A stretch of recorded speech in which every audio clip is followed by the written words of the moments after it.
It is the calm before the storm. Take a look at Target Field right now. It's empty, but in just a few hours, it's going to be packed. The crowd is going to be roaring. The beer is going to be flowing. The hot dogs are going to be hot dogging it. And the long-awaited return to the postseason will begin. First pitch for the wild card matchup against the Jays is set for just after 3:30. Playoff baseball is finally back. And we're lucky because it is October, and you never know what's going to be, the weather's going to be like in October. Yeah, and this exactly. is like summer baseball weather, John. It's great. I know, it's awesome.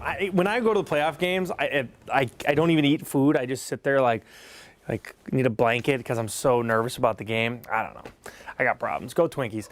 The temperatures this morning, kids, it's going to be warm. I mean, we need shorts, T-shirts. I mean, that's what we're wearing. We're still in the summer mode. Tomorrow it gets a little dicey, and then by Friday, then we'll be talking about fall clothes. Actually, maybe putting a coat on for the first time ever. 71 in the Twin Cities, 72 in Moorhead. So temperatures are warm all the way through the state, and we're going to stay warm today. Temperatures make it into the 80s, middle 80s today. Notice the wind speeds here. They're going to be strong out of the south, up to 20 miles per hour. We will be talking about rain tonight with the cold front. We'll have that Twins forecast too in a bit. Jen. All right, back to that traffic alert in Woodbury. If you take 94 westbound from the Woodbury area into or through St. Paul, get ready for brake lights because this is why. There's a semi right near Manning Avenue. They're trying to get it out of the ditch. They've been doing that for coming up on an hour here, and they've shut down the right-hand lane of 94 westbound as they work to get that out. And let's look at the backup it's causing. Not good. So again, 94 westbound. This is the stretch from about Manning Avenue back to Woodbury Drive. Definitely going to slow down your commute, Jason. All right, Jen, appreciate the heads up here. Thank you. Let's get back to baseball. In about 9 hours, the Twins will take the field for playoff baseball for the first time in 3 years. It's been a long time coming for sure. Oh, And the yes. countdown to the first pitch of the wild card round against the Toronto Blue Jays is on. The team is really hyped about it too. Check out this tweet from just 6 hours ago. Game 1 today. Mood. A celebration is on. CeCe's live on the field with more. Now they're getting ready for the big day. Good morning, CeCe.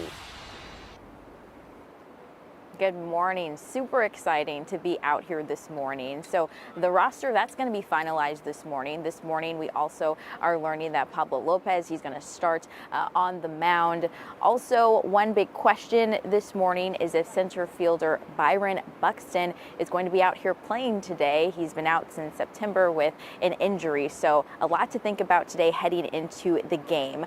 But something else to think about today. It's been nearly 20 years since the Twins won a game in the playoffs, and since then it's been 18 straight losses. And players we talked to say they're not too affected by the losing streak. Instead, they tell us they're feeling good ahead of today's game. It's going to be an electric atmosphere playing against Toronto, which is, a good rival for us, I think, and it'll be a great game, man. Both teams are ready to go. I know that this team is more prepared, and we're excited to be playing in front of our best fans in the world. All right, so game starts today at 3:38. If you can't make it out here to Target Field, you can watch from the comfort of your own home on ESPN. If the Twins win this best-of-3 series, they're going to face the Astros after. Guys? When the Twins win the series. We have to break the curse. We 20 have years to. is like a crazy amount of time to go without a W. Insane. It's going to happen. All right, CeCe, thank you so much. Now, if you want to head to the ballpark and watch the game, we just checked. There are still tickets available for all 3 games this week. Ticketmaster shows resale options as cheap as $7. But if you look on the Twins website, they also have standing room only options. Those start around $34. And then seats on the website start at $58. There's also plenty of options to get to Target Field without having to drive. Special North Star trips are now on the schedule to bring you to and from the ballpark. The Minnesota Valley Transit Authority is also offering express bus service from 4 locations, including Shakopee and Eagan. Now, the team is bringing championship vibes to Target Field before they even start playing. The first pitch is coming from a Minnesota baseball icon, legendary manager and Twins Hall of Famer Tom Kelly, who guided Minnesota to the 1987 and 91 World Series titles, will toss out the first pitch for Game 1. And who else but Kent Hrbek, another Twins Hall of Famer and 2-time World Series champ, will be there to catch the ball. It's going to be great. Coming up in 30 minutes, Eva Anderson's live at Gate 34 with a look at Target Field's new postseason menu, plus a sneak peek at that brand new Homer Hanky. Well, 6:05, switching gears to other headlines this morning. We have an update on a deadly crash involving a Metro Transit bus and a pickup truck in Minneapolis. We broke the story yesterday right here on Sunrise.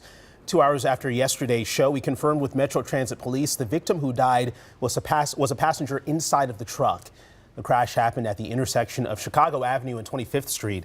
Police believe the truck didn't stop at the stop sign and hit the bus, injuring 6 people on board. At 11 this morning, a homicide suspect mistakenly released from a detention center in Indiana will be back in front of a judge in St. Paul. This is a continuation of Kevin Mason's first court appearance that started last Thursday.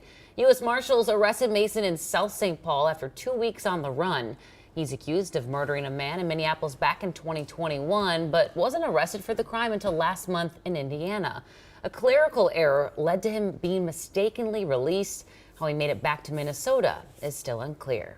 In a surprise move, the Minneapolis City Council rejected a PTSD settlement for one of the former MPD officers involved in the beating of Jaleel Stallings. Andrew Battelle was expected to receive a $145,000 settlement offer. Workers' comp settlements are generally passed because misconduct and fault are not supposed to be considered. But council members say they've heard from constituents that they want more scrutiny given to those payouts. Now that case is sent back to the city's legal team, which will have to decide what to do next. Right now, we are following a heartbreaking story out of North Dakota right now. In the next few hours, we're hoping to learn more about the plane crash that killed State Senator Doug Larson, his wife, and their 2 kids. Official confirmation came about 14 hours ago from the Senate Majority Leader.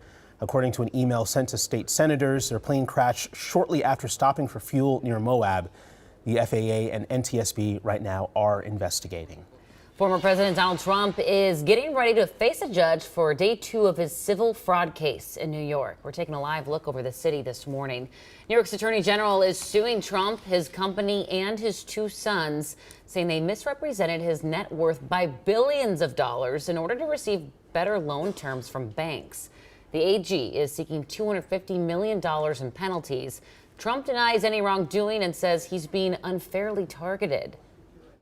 No matter how powerful you are, no matter how much money you think you may have, no one is above the law.